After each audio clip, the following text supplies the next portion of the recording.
À nouveau, chers amis internautes, nous démarrons cette une des journaux comme il est de tradition sur ESAE TV par le quotidien Maison, le quotidien béninois d'information générale et d'analyse L'Informateur qui, collé à l'actualité ce matin, en manchette parle de la délivrance des quitus fiscaux en lien à l'organisation des élections générales de 2026. Le Canard titre « Polémique autour du quitus fiscal, la démarche apaisante du pouvoir ». Le Canard écrit que, en réponse aux récriminations du parti politique Les Démocrates, la Direction générale des impôts, DGI, a reparamétré la plateforme de demande du quitus fiscal conformément aux volontés du parti d'opposition. À travers la DGI, c'est en fait le pouvoir talon qui, une fois encore, fait preuve de bonne foi, estime le journal. Lisez son article analytique à la page 3 de sa proposition présidentielle de 2026. Wadahi Talata investit le 4 octobre prochain, nous informe L'Informateur. Éducation de base inclusive et diversifiée. Le contenu de la stratégie 2026-2030 est à lire à la page 6 de la proposition. Après les accords avec l'Union progressiste, le Renouveau UPR et Bloc républicain BR, le bureau politique de la Force Cori pour un Bénin émergent FCBE rend compte aux militants. Retrouvez le compte rendu de cette séance à la page 6. À l'oreille droite, journal École pour convier les fidèles lecteurs à découvrir dans les colonnes de sa parution les productions journalistiques du jour des journalistes en herbe en formation sur les différents campus de l'ESAE, l'école supérieure d'administration, d'économie, de journalisme et des métiers de l'audiovisuel. ESAE qui est présente à Cotonou, à Abomey-Calavi et Parakou, qui a commencé sa rentrée universitaire 2025-2026 conformément au calendrier gouvernemental le 15 septembre dernier. On lit à présent la une du quotidien national d'information, conflit agro-pastoraux entre blessures et espoir de cohabitation. Le Canard écrit noir sur blanc que les conflits entre agriculteurs et éleveurs rythment les saisons agricoles. Pourtant, derrière cette guerre générant des champs ravagés, des pertes de récoltes et de bétail et parfois des violences meurtrières, se cache une réalité plus complexe, une dépendance mutuelle qui rend toute rupture impossible. Lisez l'article, pour ne pas dire le dossier, aux pages 2, 3 et 4. On peut lire également à la une du quotidien national d'information de ce matin, journée internationale du bambou, l'espèce célébrée et valorisée, l'article à la page 7. Inondation urbaine, comment Cotonou y fait face est à découvrir également à la page 7. Quatrième journée scientifique des sciences de la santé, la FSS organise des consultations foraines gratuites à Bopa et Pomancé. On lit à présent la une de Le Matinal, élection de 2026 au Bénin, le duo Wadahi Talata investi en octobre prochain. L'Union progressiste, le Renouveau et la Renaissance nationale envisagent une coopération. Retrouvez des détails aux pages 2 et 11. Accession à une requête du parti politique Les Démocrates relativement au quitus fiscal. La Direction générale des impôts joue la carte de la transparence. En illustration, la photo du directeur général des impôts, Nicolas Yenoussi. Matin libre à présent, médias au Bénin. Le journal toujours roi des ondes et écrans. Une enquête de Phoenix PHD Bénin. L'article qui renseigne sur la dite enquête, pour ne pas dire la dite investigation, est à lire à la page 5 de la proposition. Politique de développement civilisationnel, partie 3, Bétérou, la capitale prophétique du Bénin. L'article à retrouver à la page 6 de la livraison. Le Béninois libéré ce matin en manchette parle d'investiture du duo Wadahi Talata pour 2026. Pourquoi Parakou? Les raisons vous sont exposées à la page 3 de la livraison.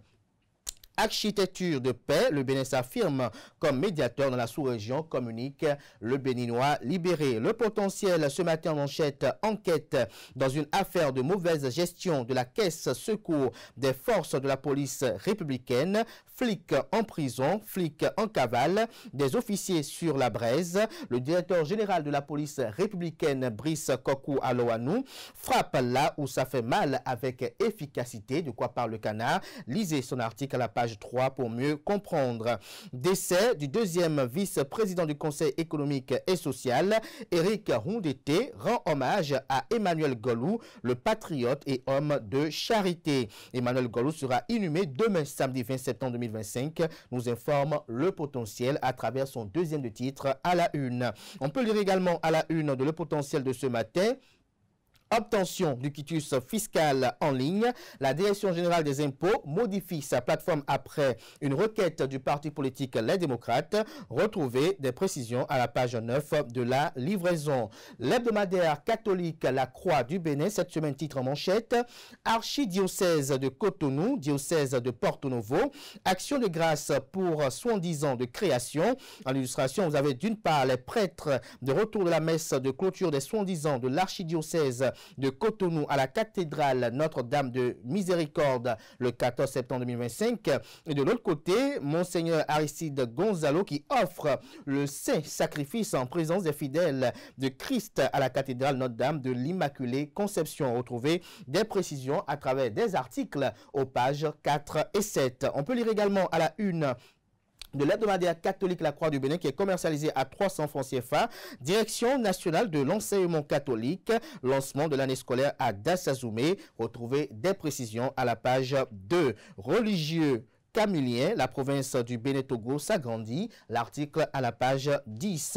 Salésienne missionnaire de Marie Immaculée, Salésienne missionnaire de Marie Immaculée, vœu temporaire de la sœur Mirabel Odé à découvrir à la page 12. Le bi-hebdomadaire Kini ce matin manchette parle d'éducation pour tous. Le gouvernement met en place une stratégie de renforcement des alternatives éducatives. Objectif: instituer une éducation de base inclusive, un plan quinquennal prévu à cet effet. Retrouvez des précisions à la page 9 de la livraison de ce matin. On lit également à la une du bi-hebdomadaire Kini. Gestion et prévention des conflits en Afrique, le Bénin, terrain de dialogue sur les architectures de paix. L'économiste à présent, nouvelle possibilité d'investissement dans l'espace UEMOA, entendez Union économique et monétaire ouest africaine. Les acteurs se familiarisent avec les organismes de placement collectif. L'article à lire à la page 3 de la livraison. 147e session du conseil d'administration, la Banque ouest africaine de développement BOAD affiche une solidité financière et un total bilan de 9,32%. Retrouvez l'article à la page 11 de la livraison. Le matin à présent, notamment à la une, budget général de l'État, gestion 2026. La PADEM Bénin déplore l'absence d'une ligne budgétaire pour renforcer le secteur de la presse, des milliards pour le Bénin, 0 francs CFA pour la presse béninoise. On lit à présent Info Matin, capitaliser les acquis de talon sans faire du talon, le défi du programme d'action du candidat Wadaï, l'article du journal à lire dans les colonnes de sa proposition. Bénin intelligent, tourisme et hôtellerie, Afrique destination, 30 ans d'excellence. Retrouvez les détails sur cette communication dans les colonnes de la proposition de ce matin du journal. Libération à présent, éducation pour tous entre 2026 et 2030. Le gouvernement mobilise plus de 283 milliards pour y arriver. Retrouvez des détails dans les colonnes de la proposition. L'événement précis, quant à lui, tractation au sein de la mouvance pour la présidentielle de 2026. Mariam Chabi-Talata épouse Zimeyirima, désignée colistière de Romuald Wadaï, investiture du duo le 4 octobre à Parakou. Le choix de Talata est guidé par l'intérêt général, justifie Eugène Dossoumon, secrétaire administratif permanent du parti politique Bloc républicain. On peut lire également à la une de l'événement précis de ce matin, réaménagement de la plateforme de demande en ligne du quitus fiscal. La Direction générale des impôts satisfait les démocrates et clôt la polémique. On lit à présent Filao News qui titre ce matin à sa une, rôle des parents dans la réussite scolaire des enfants. Les conseils avisés du coach scolaire Serge Rouilleter. Retrouvez des précisions dans les colonnes de la page ce matin du journal. Jack Pata, la lumière est ma loi, titre ce matin, après la signature d'accord avec l'Union progressiste, le Renouveau UPR et le Bloc républicain BR. Paul Roumpet et son bureau politique en bonne intelligence avec la 16e circonscription électorale. Les 4 vérités ce matin en manchette. Duo candidat de la mouvance présidentielle à la présidentielle de 2026, Romuald Wardani et Mariam Chabi Talata investis en octobre prochain. Le président Patrice Talon confirme son engagement à ne pas briguer un mandat de plus. On lit également à la une de Les 4 vérités de ce matin, après la signature d'accord avec l'Union progressiste, le Renouveau et le Bloc républicain, Paul Hunkpe et son bureau politique rendent compte aux militants à la base. Nous voulons que notre parti politique continue d'exister, a-t-il laissé entendre. Retrouvez l'article compte rendu à la page 3 de la livraison. L'événement du jour ce matin à la une, développement local au Bénin, le FIC, un outil financier taillé pour booster les communes. Le gouvernement sort le grand jeu. Lisez les détails sur cette décision qui a été prise cette semaine en Conseil des ministres, notamment mercredi dernier, sous la présidence effective du chef de l'État et chef du gouvernement, le président Patrice Talon. Demande de quitus fiscal en ligne. La Direction générale des impôts ajuste la plateforme après une audience avec le parti politique Les Démocrates. En illustration, la photo du directeur général des impôts, Nicolas Yenoussi. L'emblème du jour à présent, présidentiel de 2026 au Bénin, Wardani Talata, l'élan de la victoire démarre à Parakou. On lit à présent le quotidien Le Pays émergent. Fait en apothéose du tournoi de football Umbutu du Grand Mono, à Plahoué s'adjuge le trophée de la première édition et empoche une enveloppe de 2 millions de francs CFA, coup d'essai, coup de maître Paris réussi pour le collectif des entrepreneurs des départements du Mono et du Koufo. Les objectifs atteints et les attentes comblées, se réjouit Pamphile Mewanou, le responsable à l'organisation. Retrouvez des précisions sur cette compétition dans les colonnes de la page du matin du journal, notamment Le Pays émergent.